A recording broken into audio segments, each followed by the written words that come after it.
Hi friends, ఈ రోజు మన యొక్క అప్డేట్స్ కి స్వాగతం సుస్వాగతం. ఇప్పటిదాకా మన యొక్క ఛానల్ ఎవరైతే సబ్స్క్రైబ్ చేసుకోలేదో ప్రతి ఒక్కరు కూడా సబ్స్క్రైబ్ చేసుకోండి. అదే విధంగా ప్రతి ఒక్కరు కూడా రన్నింగ్ నోట్స్ అనేది మెయింటైన్ చేయండి. ఇంకా మన యొక్క క్లాస్ అనేది చూసినట్టయితే మొదటి ప్రశ్న, recently who has been honoured with the Cyprus highest honour grand cross of Makarios 3. ఇటీవలే సైప్రస్ అత్యున్నతమైన పురస్కార గ్రాండ్ క్రాస్ ఆఫ్ మెకారియస్ 3తో ఎవరిని గౌరవించబడ్డారు అని చెప్పి అడగడం జరిగింది. సరైన సమాధానం ఆప్షన్ ఏ, నరేంద్ర మోదీ. ఇక్కడ మన ఎక్స్ప్లెనేషన్ లోని మొదటి పాయింట్ చూసినట్టయితే, Cyprus has become the latest country to honour prime minister Narendra Modi with its highest civilian award the grand cross of the order of Makarios 3. వీరేం చెప్తున్నారంటే, సైప్రస్ అనే కంట్రీ ఏదైతే ఉందో తన అత్యున్నత పౌర పురస్కారమైన grand cross of the order of Makarios 3 అనే అవార్డు తోటి మన యొక్క ప్రధానమంత్రి నరేంద్ర మోదీని రీసెంట్ గా సత్కరించడం జరిగింది. అయితే సెకండ్ పాయింట్ లో ఏం చెప్తున్నారంటే, prime minister Narendra Modi is on a 3 nations officially tour of Cyprus, Canada and Croatia from June 5 to 19, 2025. ప్రధానమంత్రి నరేంద్ర మోదీ 2025 జూన్ 15 నుండి 19 వరకు సైప్రస్, కెనడా, కొరీషియన్స్ దేశాల్లోని పర్యటించారని చెప్పడం జరిగింది. ఈ పర్యటించిన సమయంలోనే ఆయనకి సైప్రస్ కంట్రీ వారు ఈ యొక్క పురస్కారం అనేది ఇవ్వడం జరిగింది. ఆ దేశానికి సంబంధించి అత్యున్నతమైన పురస్కారం అనేది ఇవ్వడం జరిగింది. అయితే దీని నుంచి క్వశ్చన్లు ఎలా అడుగుతారంటే, ఈ యొక్క సైప్రస్ కంట్రీ ప్రధాన నరేంద్ర మోదీకి ఏ అవార్డు తోటి సత్కరించారు అని చెప్పి అడుగుతారు. దానికి సమాధానం ఏం చెప్పాలంటే, grand cross of the order of Makarios 3 అని చెప్పాలి. అదేవిధంగా నరేంద్ర మోదీ ఏ దేశాలు పర్యటించాడు అని చెప్పి అడుగుతారు. దానికి సైప్రస్, కెనడా, కొరీషియన్ దేశాలని చెప్పాలి. అయితే తారీఖు అడుగుతారు, ఏ డేట్న ఆయనకి సత్కరించారని అడిగితే 15 నుంచి 19 జూన్ మంత్ 2025 అని చెప్పాలి. అదేవిధంగా ఈ యొక్క highest civilian awards with Narendra మోదీకి సంబంధించిన ఒక వీడియో అనేది చేయడం జరిగింది. అది కూడా అప్లోడ్ చేయడం జరుగుతుంది. అదే విధంగా ఇక్కడ మెయిన్ పాయింట్ చూడండి, after 23 years the Indian prime minister visiting Cyprus after 23 years అని చెప్పి చెప్పడం జరిగింది. 23 సంవత్సరాల తర్వాత మొదటిసారి మళ్ళీ 23 సంవత్సరాల తర్వాత ప్రధానమంత్రి రీసెంట్గా ఈ యొక్క సైప్రస్ కంట్రీకి వెళ్ళడం జరిగింది. ఆ దేశానికి అత్యున్నతమైన సివిల్ అవార్డు అనేది మన యొక్క నరేంద్ర మోదీకి ఇవ్వడం జరిగింది. ఇంకా అదే విధంగా సైప్రస్ సంబంధించి సైప్రస్ యొక్క లొకేషన్ చూసినట్టయితే, it is an island country in the eastern Mediterranean sea. ఇది తూర్పు మధ్యధర సముద్రంలోని ఈ యొక్క ఐలాండ్ అనేది ఉందని చెప్పొచ్చు. ఆ కంట్రీ కూడా ఐలాండ్ అని చెప్పారు. అయితే క్యాపిటల్ చూసినట్టయితే Nicosia, currency euro, president Nikos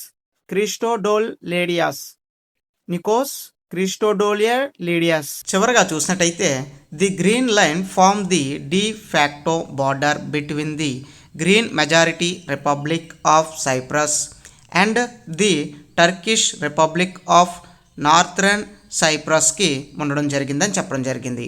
ఈ యొక్క సైప్రస్ కంట్రీ ఏదైతే ఉందో ఇటు గ్రీక్ మెజారిటీ రిపబ్లిక్కి, అదేవిధంగా ఒకవైపు టర్కిష్ రిపబ్లిక్ ఆఫ్ నార్త్కి మధ్యలో ఉండడం జరిగిందని వారు చెప్పడం జరిగింది. రెండో ప్రశ్న చూసినట్టయితే, Surinsar Mansar wild life sanctuary is located in which state or union territory. Surinsar Mansar వన్యప్రాణ అభయారణ్యం ఏ రాష్ట్రం లేదా కేంద్రపాలిత ప్రాంతంలో ఉంది? సరైన సమాధానం ఆప్షన్ బి, జమ్మూ మరియు కాశ్మీర్. ఎక్స్ప్లెనేషన్ చూసినట్టయితే మొదటగా చూడండి, the Jammu and Kashmir government form a divisional level committee to monitor the eco sensitivity zone around the Surinsar Mansar wild life sanctuary. వీరు ఏం చెప్తున్నారంటే, సురిన్సర్ మాన్సర్ వన్యప్రాణ అభయారణ్యం చట్టం ఈకో సెన్సిటివిటీ జోన్ పర్యవేక్షించడానికి జమ్మూ కాశ్మీర్ ప్రభుత్వం డిజిటల్ స్థాయి కమిటీని ఏర్పాటు చేసిందని చెప్పారు. ఇది ఈకో సెన్సిటివిటీ జోన్ కింద గుర్తించడం జరిగింది. గుర్తించిన తర్వాత దీనికి ఒక నేమ్ అనేది పెట్టడం జరిగింది. అదే సురన్సర్ మాన్సర్ వైల్డ్ లైఫ్ శాంక్చురీగా నేమ్ అనేది ఇవ్వడం జరిగింది. ఇంకా సెకండ్ పాయింట్ చూడండి, this sanctuary is located in the union territory of Jammu and Kashmir and is named after the twin lakes Surinsar and Mansar. వీరేం చెప్తున్నారంటే ఈ అభివర్ణ్యం జమ్మూ కాశ్మీర్ కేంద్రపాలిత ప్రాంతంలో ఉంది మరియు సురన్సుర్ మరియు మాన్సర్ జంట సరస్సులు పేరు మీద ఈ పేరు పెట్టడం జరిగిందని చెప్పడం జరిగింది.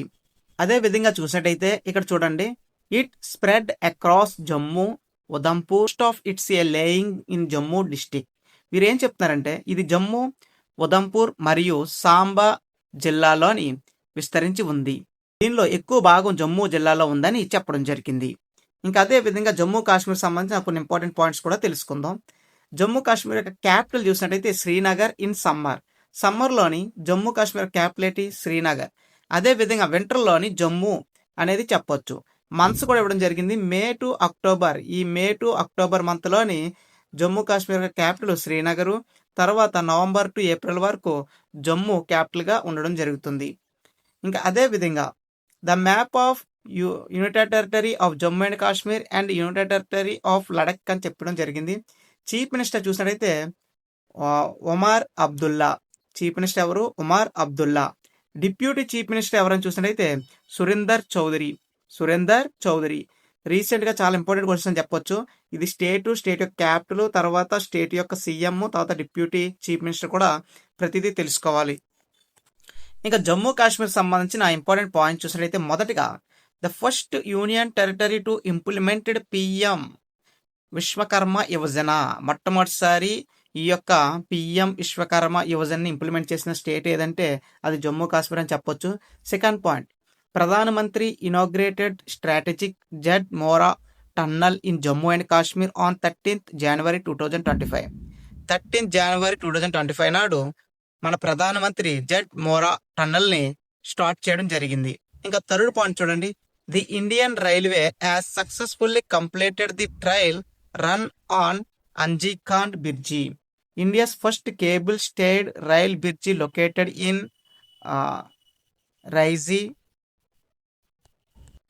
Reasi district of Jammu and Kashmir. వీరు ఏం చెప్తున్నారంటే రియాసీ డిస్టిక్లో ఉన్న అంజీఖాండ్ బ్రిడ్జ్, ఈ యొక్క బ్రిడ్జ్ అనేది ఫస్ట్ కేబుల్ బ్రిడ్జ్ అనమాట మన ఇండియాలోని. రీసెంట్గా సెకండ్ది చినాబ్ అనేది రీసెంట్గా కన్స్ట్రక్షన్ అయింది. దానికి సంబంధించి ఒక వీడియో కూడా అప్లోడ్ చేయడం జరిగింది. అయితే మొట్టమొదటిగా ట్రైన్ అనేది అక్కడ సక్సెస్ఫుల్గా కంప్లీట్ అయిందని ట్రైల్ అనేది కూడా చెప్పడం జరిగింది. ఫోర్త్ పాయింట్ చూడండి, Asian first water transport service named Uber Shikara launched on Dal lake in Jammu and Kashmir.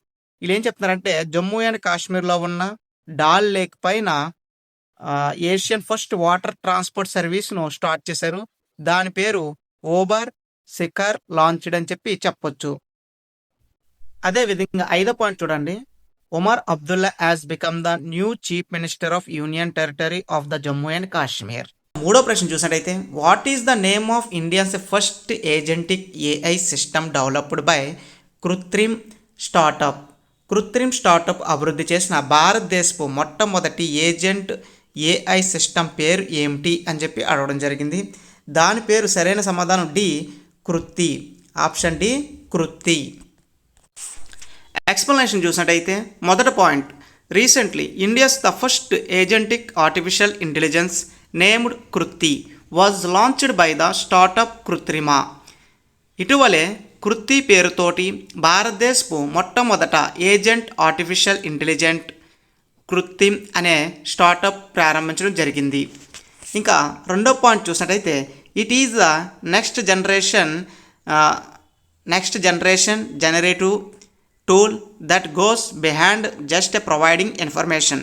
ఇది కేవలం సమాచారాన్ని అందించడానికి మించి తదుపరి తరం జనరేషన్ అని చెప్పొచ్చు. వీళ్ళు ఏం చెప్తున్నారంటే మనం బిహైండ్ దీనికి సమ్ ఇన్ఫర్మేషన్ అనేది ఇచ్చేస్తే ఆ ఇన్ఫర్మేషన్ అనేది విత్ ఇన్ టైంలోని దాన్ని ప్రజెంటేషన్ అనేది చేయడం జరుగుతుంది. వీళ్ళు ఏం చెప్తున్నారంటే ఇది కేవలం సమాచారాన్ని అందించడానికి మించిన తదుపరి తరం జనరేటివ్ సాధనం అని చెప్పడం జరిగింది. అయితే ఇక్కడ మొదటి పాయింట్లో క్వశ్చన్ ఎలా అడిగితాడని చూసినట్టయితే ఈ యొక్క కృత్తి అనే పేరుతోటి భారతదేశంలో మొట్టమొదటి agent artificial intelligent dash startup అని అడగడం జరుగుతుంది. ఆ యొక్క స్టార్టప్ కంపెనీ చూసినట్టయితే కృత్రిమ స్టార్టప్ కంపెనీ ఏంటి? కృత్తిమ అనే స్టార్టప్ కంపెనీ ఈ యొక్క కృత్తి అనే ఏఐ టూల్ని ప్రొవైడ్ చేయడం జరిగింది.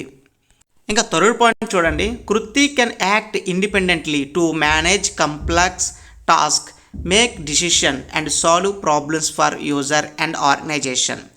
క్లిష్టమైన పనులను నిర్వహించడానికి, నిర్ణయాలను తీసుకోవడానికి మరియు వినియోగదారులు మరియు సంస్థలకు సమస్యలను పరీక్షించడానికి కృత్తి స్వతంత్రంగా వ్యవహరించగలదని చెప్పడం జరిగింది.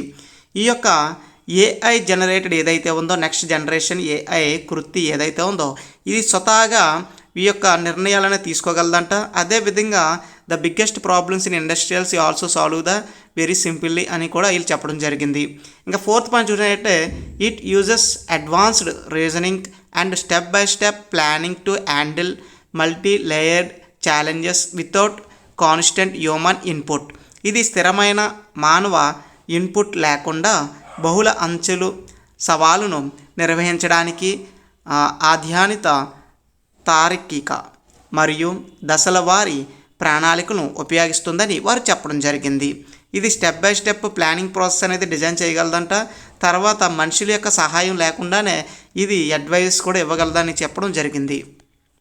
ఇంకా 4వ ప్రశ్న చూసినట్టయితే, aircraft accident investigation bureau is a government agency established under which ministry? Aircraft accident investigation బ్యూరోని ఏ మంత్రివర్గ శాఖ కింద స్థాపించబడిందని ప్రభుత్వ సంస్థ అని చెప్పి అడగడం జరిగింది. సరైన సమాధానం option B, ministry of civil aviation. Ministry of civil aviation ఈ యొక్క రీసెంట్గా ఎయిర్ క్రాఫ్ట్ యాక్సిడెంట్ ఇన్వెస్టిగేషన్ బ్యూరోని స్టార్ట్ చేయడం జరిగింది. దానికి గల కారణం ఏంటంటే, రీసెంట్గా విమానాలకు సంబంధించి చాలా ప్రమాదాలు అనేవి జరుగుతున్నాయి. వాటిని దృష్టిలో పెట్టుకొని ఈ యొక్క ఎయిర్ క్రాఫ్ట్ యాక్సిడెంట్ ఇన్వెస్టిగేషన్ బ్యూరోని స్టార్ట్ చేశారు. అయితే స్టార్ట్ చేసిన సంస్థ ఏదని చూసినట్టయితే మినిస్ట్రీ ఆఫ్ సివిల్ ఏవియేషన్ సంస్థ దీన్ని స్టార్ట్ చేశారు. ఇక్కడ మొదటి పాయింట్ చూడండి, the air craft accident investigation bureau started an officially investigation into the air India flight AI-7 crash involving a Boeing 787. Boeing 787 విమానం, ఎయిర్ ఇండియా విమానం AI-17 ప్రమాదానికి సంబంధించి ఎయిర్ క్రాఫ్ట్ యాక్సిడెంట్ ఇన్వెస్టిగేషన్ బ్యూరోని అధికారికంగా దర్యాప్తు ప్రారంభించిందని చెప్పడం జరిగింది. ఇంకా సెకండ్ పాయింట్ చూడండి, air craft accident investigation bureau is a government agency under the ministry of civil aviation set up in 2012 to investigate the aircraft accident and serious incidents in Indian airspace అని చెప్పడం జరిగింది. ఈ యొక్క aircraft accident investigation బ్యూరోని 2012లోని start చేశారంట. ఈ యొక్క సంస్థను ఎప్పుడు పెట్టారు? 2012లో పెట్టడం జరిగింది. పెట్టిన తర్వాత వీరి యొక్క లక్ష్యం ఏంటంటే, ఎయిర్ క్రాఫ్ట్స్కి సంబంధించిన యాక్సిడెంట్లు కానీ సంబంధించిన ఇష్యూస్ కానీ వీరి యొక్క పరిధిలోకి వెళ్ళడం జరుగుతుంది. ఏదైనా సమస్య వచ్చినప్పుడు దీన్ని ఇన్వెస్టిగేషన్ చేయడానికి మొదటగా ప్రాధాన్యత వీళ్ళకి ఇవ్వడం జరుగుతుందని వీరు చెప్పడం జరిగింది. 5వ ప్రశ్న, recently who has officially resigned as India's G20 sherpa concluding a remarkable 45 years long career in public service. ప్రజాసేవల్లోని 45 ఏళ్ల సుదీర్ఘ ప్రస్థానాన్ని ముగించి భారత్ G20 షిరాప్ పదవికి ఇటీవలే అధికారికంగా రాజీనామా చేసిన వ్యక్తి ఎవరు? సరైన సమాధానం ఆప్షన్ డి, అమితాబ్ కాంత్. అమితాబ్ కాంత్ రీసెంట్గా ఈ యొక్క G20 షిరాప్ సమయంలోని భారత్ వ్యక్తి అయిన అమితాబ్ కాంత్ ఆయన రిజైన్ అనేది చేయడం జరిగిందని చెప్పడం జరిగింది. భారత్ G20 షిరాప్ పదవికి ఈయన రాజీనామా చేశారు. ఇంకా ఎక్స్ప్లెనేషన్ చూసినట్టయితే ఆప్షన్ 1 చూడండి, మొదటిది, veteran bureaucrat and reformist Amitabh Kant as officially resigned as a Indians G20 sherpa concluding a remarkable 45 years long career in a public service. ప్రజాసేవల్లోని 45 ఏళ్ల సుదీర్ఘ ప్రస్థానాన్ని ముగించిన ప్రముఖ బ్యూరోక్రాట్ సంస్కరణవాది అమితాబ్ కాంత్ భారత్ G20 షిరాప్ పదవికి అధికారికంగా రాజీనామా చేశారు. ఇంకా సెకండ్ పాయింట్ చూసినట్టయితే, in a heartfelt post titled my new journey Kant announced is a decision to pursues new aviations behind government roles అని చెప్పడం జరిగింది. వీళ్ళు ఏం చెప్తున్నారంటే, మై న్యూ జర్నీ అని చెప్పి మన యొక్క అమితాబ్ కాంత్ అనడం జరిగింది. దానికి గల కారణం ఏంటో చూద్దాం. మై న్యూ జర్నీ శీర్షిక హృదయపూర్వకమైన పోస్టుతో కాంత్ ప్రభుత్వ పాత్రలకు అతీతంగా కొత్త మార్గాలను అనుసరించాలని తన నిర్ణయాలు ప్రకటించారు. ఇంకా 6వ ప్రశ్న చూడండి, చాలా important. Which city has been elected as the national venue for the 2025 celebration of a international day of yoga? 2025 అంతర్జాతీయ యోగా దినోత్సవం కోసం జాతీయ వేదికగా ఏ నగరం ఎంపిక చేయబడింది? సరైన సమాధానం option A Visakhapatnam. Option A Visakhapatnam. Explanation చూసినట్టయితే Visakhapatnam is set to host the 11th international day of yoga on June 21, 2025 marking a decade of IDY celebrations అని చెప్పడం జరిగింది. IDY ఫుల్ ఫామ్ ఏంటంటే international day of yoga celebrations. 2025 June 21న 11వ అంతర్జాతీయ యోగా దినోత్సవానికి విశాఖపట్నం ఆతిథ్యం ఇవ్వనుందని చెప్పారు. ఇంకా సెకండ్ పాయింట్ చూసినట్టయితే a high level team from ministry of AYUSH and Andhra Pradesh government recently conducted a comprehensive field review of the key venues and infrastructure radiation in a city అని చెప్పడం జరిగింది. వీరు ఏం చెప్తున్నారంటే ఆయుష్ మంత్రివర్తి శాఖ, ఆంధ్రప్రదేశ్ ప్రభుత్వానికి చెందిన ఉన్నత స్థాయి బృందం ఇటీవలే నగరంలోని కీలక వేదికలు, మౌలిక సదుపాయాలు సంసిద్ధపై సమగ్ర క్షేత్ర స్థాయిలో సమీక్షణ నిర్వహించిందని చెప్పొచ్చు. ఇంకా 7వ ప్రశ్న చూసినట్టయితే which country has appointed the Blaise Metreweli as the first woman to lead its a Virginian spy agency M16? విదేశీ గూఢచారి సంస్థ MI6కు నాయకత్వం వహించిన మొదట మహిళగా బ్లైజీ మేట్రివెల్లీ ఏ దేశం నియమించిందని అడగడం జరిగింది. సరైన సమాధానం option D United Kingdom. United Kingdom అంటే మీ అందరికీ తెలుసు ఇంగ్లాండ్ అని. ఆ యొక్క దేశం రీసెంట్గా ఒక మహిళా అధికారిని నియమించడం జరిగింది. అది కూడా దేనికంటే విదేశీయ గూఢచారి సంస్థ అయిన MI6 సంస్థకి ఆమెని అధిపతిగా చేయడం జరిగింది. ఆవిడ పేరు బ్లైజీ మేట్రివెల్లీ. ఆవిడ పేరేంటి? బ్లైజీ మేట్రివెల్లీ. డెఫినెట్గా బిట్ అనేది వచ్చే అవకాశం ఉంది. స్టార్ మార్క్స్ కూడా పెట్టుకోండి. ఎక్స్ప్లెనేషన్ చూసినట్టయితే in a groundbreaking move Blaise Metreweli has been appointed as the first ever female chief of MI6, the United Kingdom's Virginian intelligence agency since its a inception in 1909.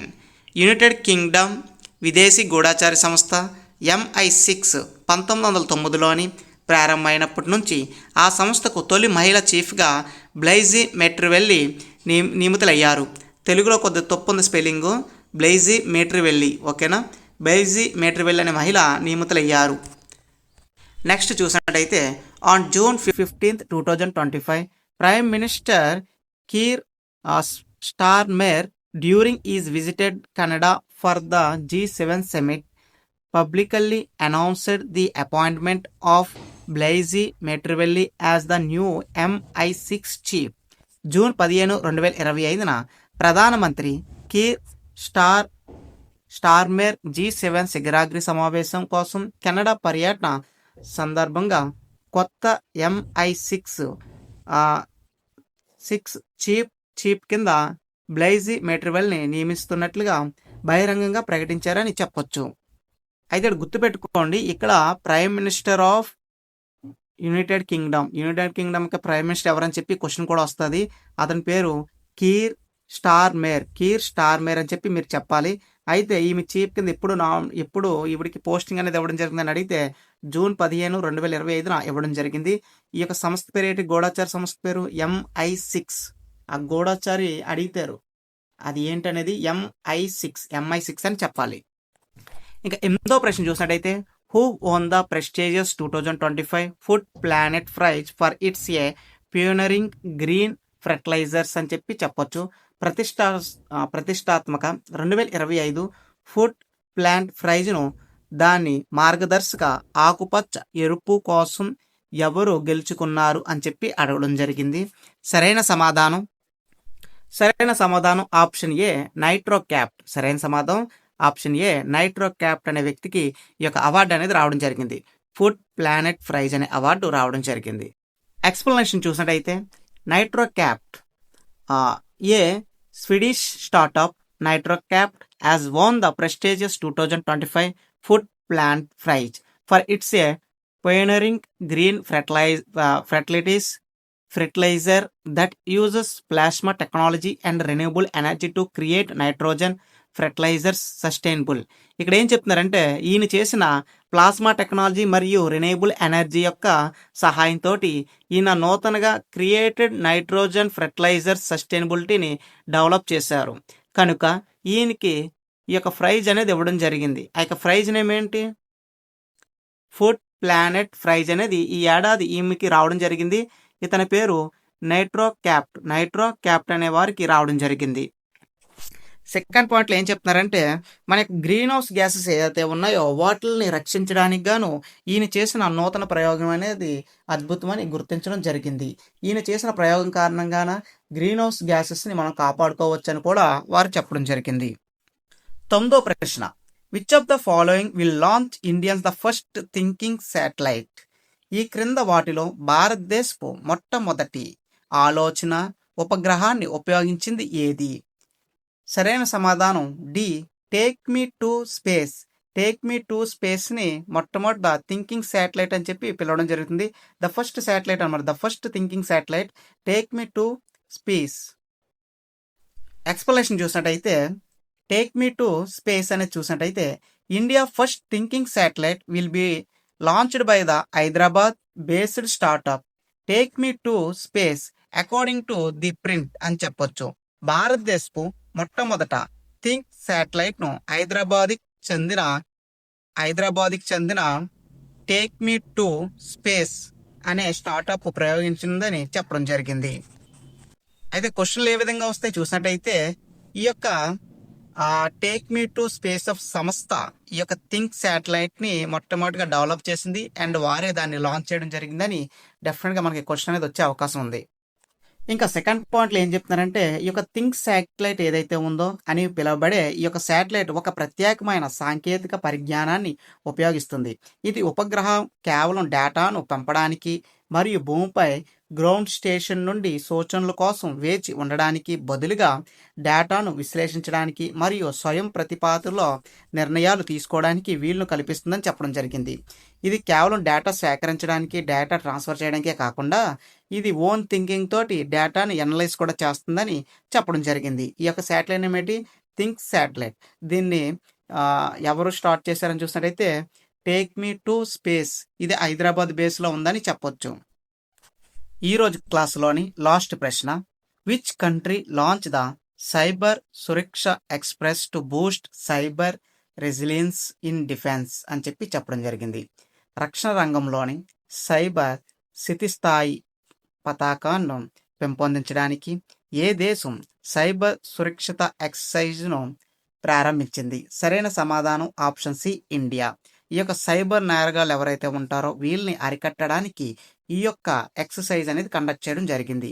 దీని యొక్క name ఏంటంటే cyber సురక్ష exercise అని చెప్పొచ్చు. Explanation చూసినట్టయితే to booster the countries cyber resilience especially in the defence domain a comprehensive cyber security exercise code named Cyber Suraksha was launched on 16th June 2025. దేశ cyber స్థితిస్థాయి పతాకాన్ని పెంచడానికి ముఖ్యంగా రక్షణ రంగంలోని సైబర్ సురక్ష పేరుతో సమగ్ర సైబర్ సెక్యూరిటీ ఎక్సర్సైజ్ కోడ్ను 2025 జూన్ 16న ప్రారంభించారని చెప్పడం జరిగింది. ఈ యొక్క సైబర్ ఏదైతే ఉందో సైబర్ నేరగాలు కానీ ఈ యొక్క మన దేశానికి సంబంధించిన సమాచారాన్ని విదేశాలకు ఎగుమతి చేసే ఈ యొక్క ఎవరైతే ఇన్ఫ్లుయెన్సర్స్ ఉంటారో వీళ్ళందరినీ కూడా అరికట్టడానికి ఈ రీసెంట్గా ఈ యొక్క కోడ్ని లాంచ్ చేశారు. దాని పేరు సైబర్ సురక్ష కోడ్ అని చెప్పొచ్చు. అయితే 16 జూన్ 2025న ప్రారంభించడం జరిగింది. ఇంకా చివరిగా వీళ్ళు ఏం చెప్తున్నారు అనేది కూడా చూద్దాం. ఆపరేషన్ సింధూర్ సందర్భంగా దేశంలోని గణనీయమైన సైబర్ దాడులు జరిగాయని వార్తల నేపథ్యంలోని ఈ కసరత్తులు ప్రాధాన్యం సత్కరించుకుంది అని చెప్పడం జరిగింది. వారేం చెప్తున్నారంటే, ఈ యొక్క సింధూర్ ఆపరేషన్ టైంలోని సైబర్‌లో అటాక్ అనేది చాలా ఎక్కువగా జరిగిందంట. దాన్ని దృష్టిలో పెట్టుకొని ఈ యొక్క కోడ్ అనేది రిలీజ్ చేయడం జరిగింది. ఇక ఫోర్త్ పాయింట్ చూడండి. According to the union minister for power Manohar Lal Khattar, over 2,00,000 cyber attacks were conducting on the power grids during the operation Sindoor. Operation Sindoor సందర్భంగా పవర్ గ్రిడ్లపై 2,00,000కు పైగా సైబర్ దాడులు జరిగాయని కేంద్ర విద్యుత్ శాఖ మంత్రి మనోహర్ లాల్ ఠక్కర్ తెలిపారు. ఇక్కడ మన క్వశ్చన్ చూడండి. ఏమడితారంటే యూనియన్ మినిస్టర్ పవర్ ఈ పవర్స్ అయి ఉంటాయి కదా, థర్మల్ పవర్స్, హైడ్రోజన్ పవర్స్ అయితే ఉన్నాయో వీటికి ఒక మినిస్ట్రీ అనేది ఉంటుంది. అయితే ఆ మినిస్ట్రీ పదవిలోని ఉన్న చీఫ్ ఎవరని చూసినట్టయితే మనోహర్ లాల్ ఖట్టర్. ఈయన రీసెంట్గా చెప్పారనమాట. మన ఈ యొక్క సింధు ఏదైతే జరిగిందో, ఆపరేషన్ ఏదైతే జరిగిందో, ఇండియాకి పాకిస్తాన్కి జరిగిందో, ఆ సమయంలోని మన వాళ్ళు ఈ యొక్క నదుల్ని కూడా ఆపేయడం జరిగింది. పాకిస్తాన్కి వెళ్ళే నదుల్ని ఈ యొక్క ఆపేసినప్పుడు ఈ నదిపై డిపెండ్ అయి ఉండి కొన్ని హైడ్రాలిక్ పవర్ ప్లాంట్స్ ఏవైతే ఉంటాయో వాటిని నాశనం చేయడానికి కూడా వీళ్ళు చూశారని చెప్పడం జరిగింది. వాటి నుంచి రక్షించడానికే ఈ యొక్క కోడ్ అనేది చెప్పారని చెప్పడం జరిగింది. ఈ యొక్క కోడ్ నేమ్ ఏంటి? సైబర్ సురక్ష ఎక్సర్సైజ్ అని చెప్పొచ్చు. సైబర్ సురక్ష ఎక్సర్సైజ్ అని చెప్పడం జరిగింది. ఇంకా అదే విధంగా మన యొక్క అప్డేట్స్ గాని మీకు నచ్చినట్టయితే మీ యొక్క స్నేహితులకు కూడా షేర్ చేయండి. అదే విధంగా ప్రతి ఒక్కరు కూడా రన్నింగ్ నోట్స్ అనేది మెయింటైన్ చేయండి. అదే మేము చెప్పే దాంట్లో ఏమన్నా మీకు ఇబ్బందిగా ఉన్నా, లేదా చెప్పే ఎక్స్‌ప్లనేషన్ ఏమన్నా మీకు తప్పుగా అనిపించినా మీరు కామెంట్ చేయండి. అదే విధంగా మీకు ఇంకా ఏమైనా టాపిక్స్ రావాలంటే ఆటిల మీద కూడా మీరు కామెంట్ చేస్తే డెఫినిట్‌గా వాటిల మీద క్లాసెస్ చేసి అప్‌లోడ్ చేయడం జరుగుతుంది. ముఖ్యంగా మీ యొక్క స్నేహితులకు షేర్ చేయండి. వాళ్ళకి కూడా మంచి నాలెడ్జ్ అనేది గెయిన్ చేసుకుంటారు. దాంతో పాటు మంచి స్కోరింగ్ కూడా వస్తుంది. Thank you for watching this video. Please subscribe to Tech Today channel.